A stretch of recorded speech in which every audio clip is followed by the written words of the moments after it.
আমরা সকাল সকাল ব্রেকফাস্ট শেষ করে হাঁটতে বেরিয়ে পড়লাম। এখন সকাল 7:30 8টা বাজে নাই পুরো। তো এইখানে সকাল হয় খুব তাড়াতাড়ি, আবার সন্ধে নামেও তাড়াতাড়ি। মানে কালকে হচ্ছে সন্ধ্যা 5টা, মানে বিকাল 5টার পরেই মনে হয় যেন হুট করে রাত হয়ে গেছে। তো আবার এখানে সকালটা একদম সকাল সকাল, সবাই সকাল সকাল উঠে যায়। তো আমরা দুই ভাই হচ্ছে এখন হাঁটতে বেরিয়ে পড়ছি।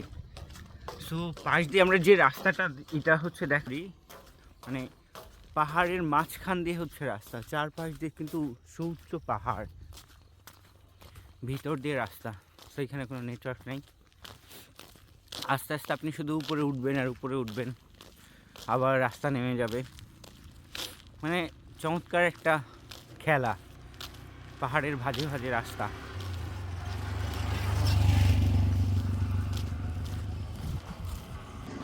পিছনে যে ব্রিজ, সেই ব্রিজগুলো অনেক পুরাতন, তাই না?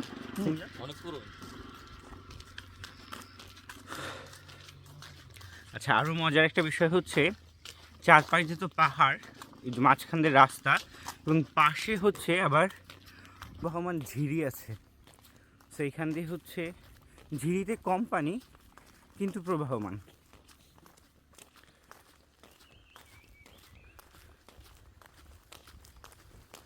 সো আমরা বেসিক্যালি গাড়িতে যাব, তার আগে ভাবলাম যত দূর হাঁটতে পারি পরে মাঝখান থেকে গাড়িতে উঠবো।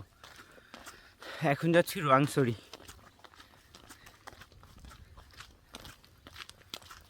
দেখ মেঘগুলা কি সুন্দর।